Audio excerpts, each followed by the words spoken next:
Hello बच्चों, कैसे हो? आपका स्वागत है त्रिपाण स्टडी सेंटर में। आज जो आपके समक्ष टॉपिक प्रस्तुत हुआ है कई मायने में काफ़ी महत्वपूर्ण है हर एक एग्जाम व्यू से। ठीक है, इसमें हम हर एक बात पे विस्तारपूर्वक चर्चा करेंगे और वो सारे जो है पहलू पर विचार करेंगे जो अब तक अछूता था। तो चलिए देखते हैं हमारा आज टॉपिक क्या है। यहाँ पर जो हम कर रहे हैं काफ़ी महत्वपूर्ण टॉपिक देवनागरिक लिपि, जो कि काफ़ी महत्वपूर्ण है हर एग्ज़ाम पॉइंट ऑफ व्यू से। और हमारे समक्ष यहाँ क्वेश्चन आया है कि देवनागरिक लिपि के दोषों का उल्लेख करें। यही भी क्वेश्चन हो सकता है कि देवनागरिक लिपि में पाए जाने वाले दोषों को सुधारने का उपाय लिखिए। हम देवनागरिक लिपि में जो दोष है उसको हम कैसे सुधार सकते हैं और उसको सुधारने के लिए हम क्या कर सकते हैं। देखिए, काफ़ी महत्वपूर्ण बात है। देखा जाए तो देवनागरी लिपि में भी कुछ दोष है, इसे हम जो है नकार नहीं सकते। मनुष्य की बनाई हुई कोई भी वस्तु पुण्य नहीं कही जा सकती, क्योंकि बहुत से खामियां होते हैं। देखा जाए तो साइंस में भी बहुत से ऐसे खोज हुए हैं जिसको हम पहले ही बनाते हुए इसको परिपूर्ण नहीं माने।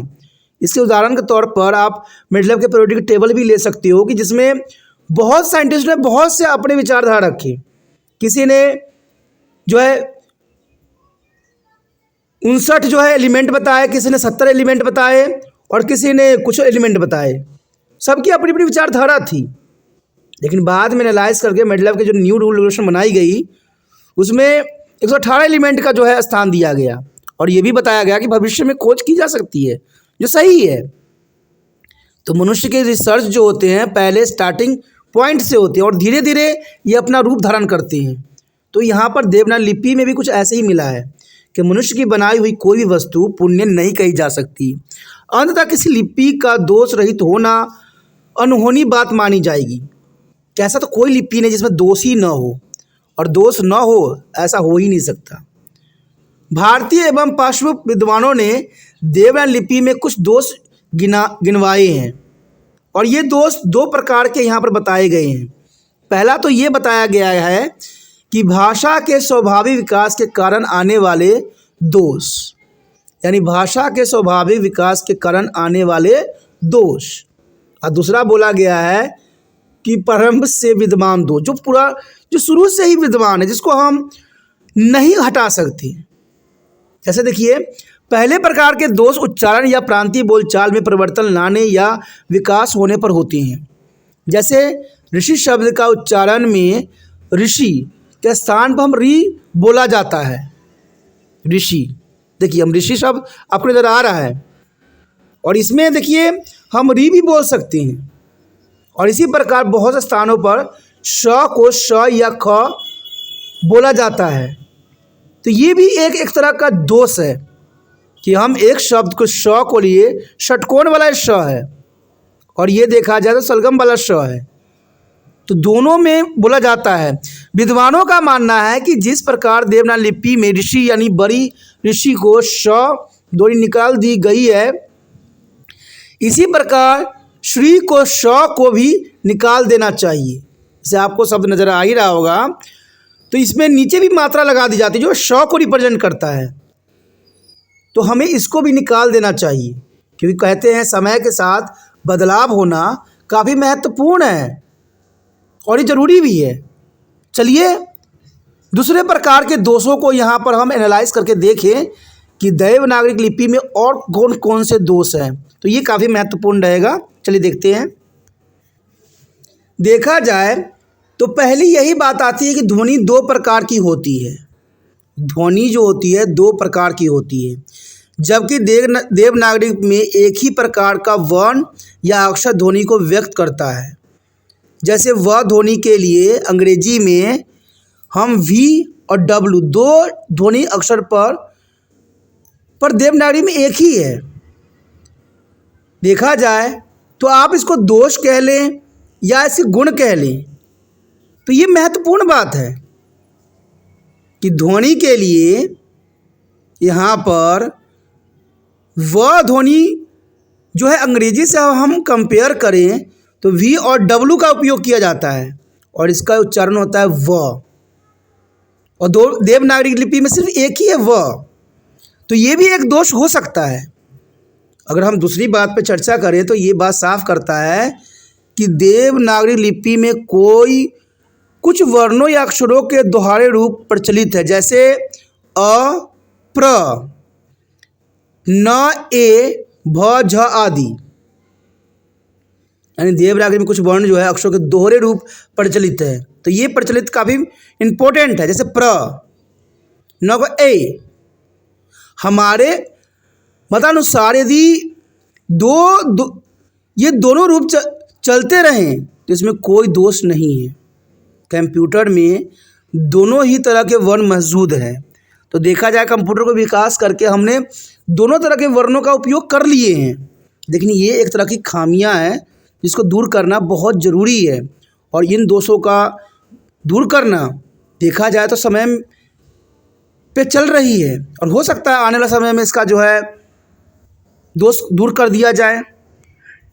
उसके पश्चात आता है कि देवनागरी लिपि में ख और रब लिखने से भ्रम सा उत्पन्न हो जाता है। अब देखिए ख, और ख में देखिए एक र भी है और व भी है, और इससे मतलब रब बन गया, तो इसमें भ्रम भी उत्पन्न हो जाती है कई जगहों पे। परंतु यह दोष भी उचित नहीं है, क्योंकि ख के ऊपर एक शिलारेखा खींची जाती है, जबकि र और ब में शिलारेख अलग अलग होती है। तो ये महत्वपूर्ण बात है।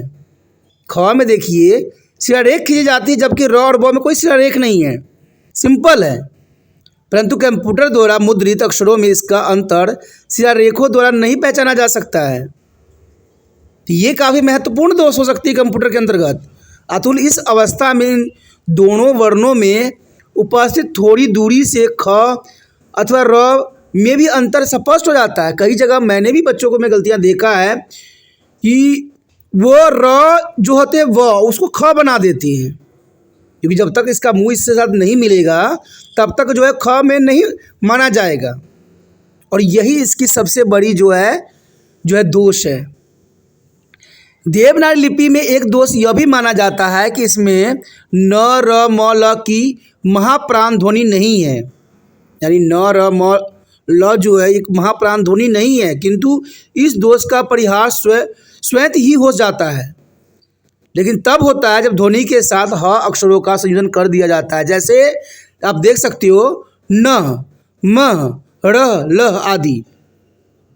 तो इसके यहाँ पर ये काफ़ी यहाँ पर जो है दोष मानी जा सकती है कि ऐसे चीज़ों को जो है कंप्यूटर एक्सेप्ट नहीं करता है। तो ये महत्वपूर्ण है।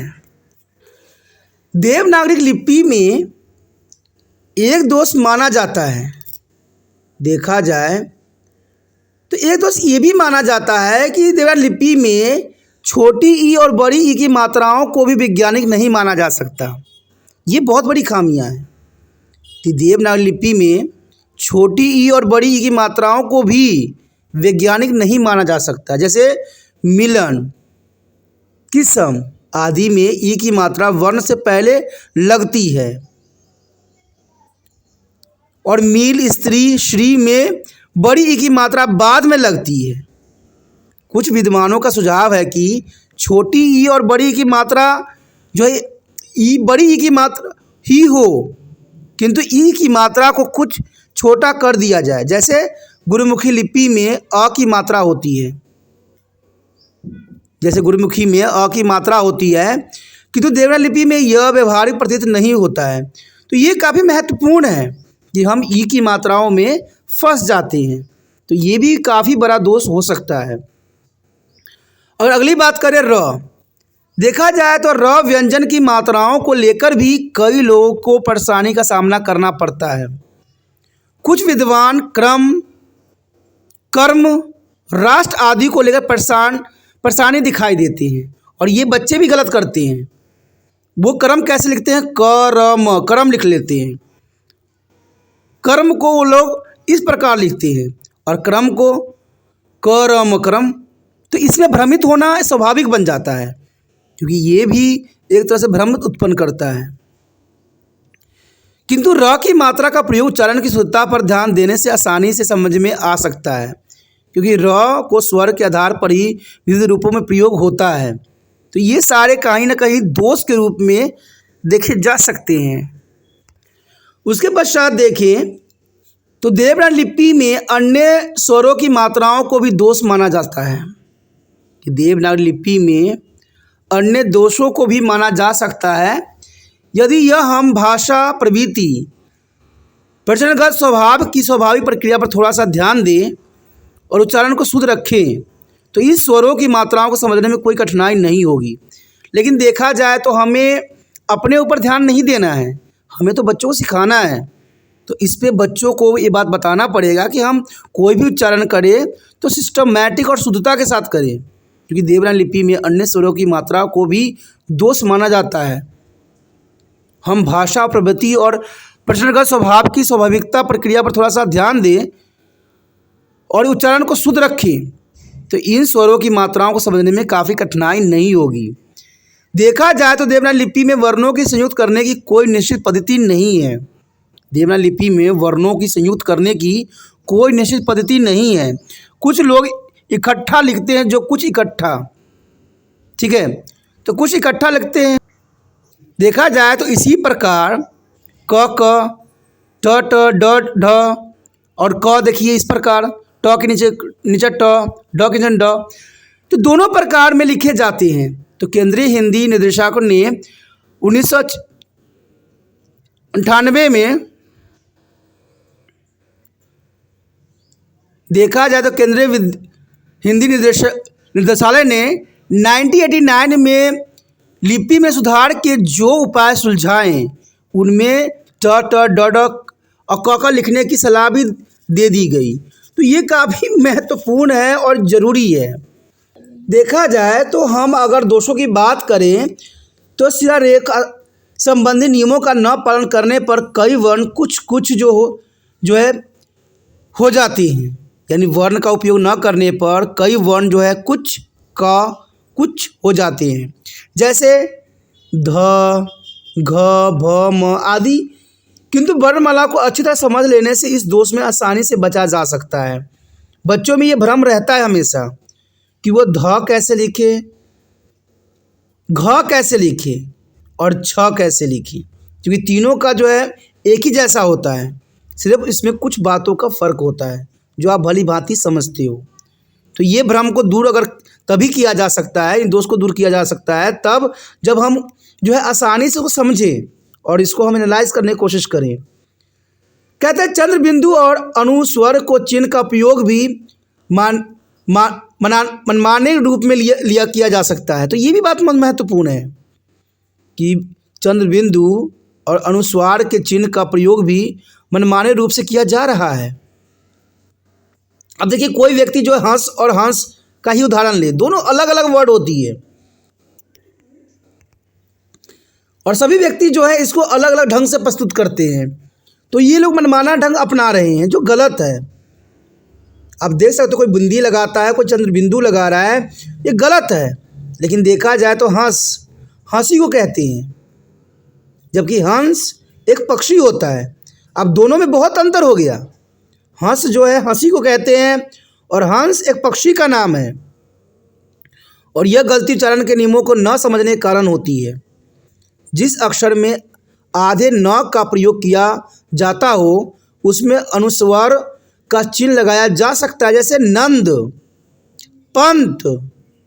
अब देखिए नंद और पंत को हम बिंदी लगा के भी रिप्रेजेंट कर सकते हैं, जैसे नंद पंत लिखा जा सकता है। अगर आप आधा न नहीं लगा रहे हो तो आप बिंदी लगा के भी इसको रिप्रेजेंट कर सकते हो। किंतु यहाँ अनुस्वार को एक वर्ण गिना जाता है, जैसे प्रांत में 3 वर्ण गिने जाएंगी और भारतीय डाक तार विभाग अब दूरसंचार विभाग हिंदी तारों में पंत के 3 वर्ण मानेंगे। और देखा जाए तो यहाँ पर एक और महत्वपूर्ण बात आती है कि एनसीईआरटी की नई पुस्तकों में अब चिन्हों का प्रयोग बंद करके जो है हम आ का बिंदु लगा का प्रयोग शुरू कर दिए हैं। यानी चंद्र बिंदु अब न लगा के एनसीईआरटी बुकों में जो है बिंदी लगाने का उपयोग किया गया है।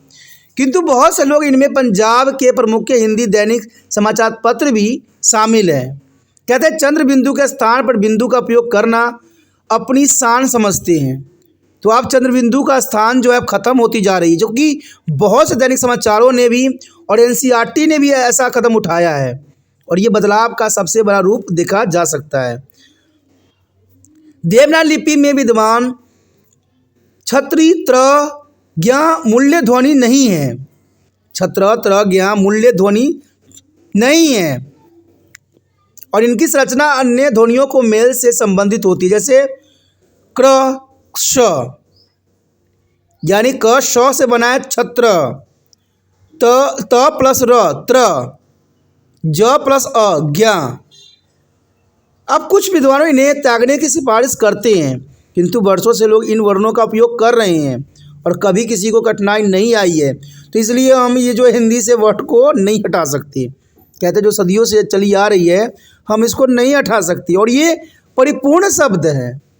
मुद्रण अंकन में भी हो सकते हैं, देवनागरी लिपि में उपयुक्त दोष दिखाई दे, किंतु समय बीतने के साथ साथ एवं कंप्यूटर के आ जाने पर इनमें काफ़ी सुधार किए गए हैं और किए जा रहे हैं। तो ये देखा जाए तो काफ़ी महत्वपूर्ण यहाँ पर दोष बनते हैं। कहते देवनागरी में जो दोष थी उसको सुधार के इसको और भी महत्वपूर्ण बनाया जा सकता है और ये क्वेश्चन काफ़ी महत्वपूर्ण भी है।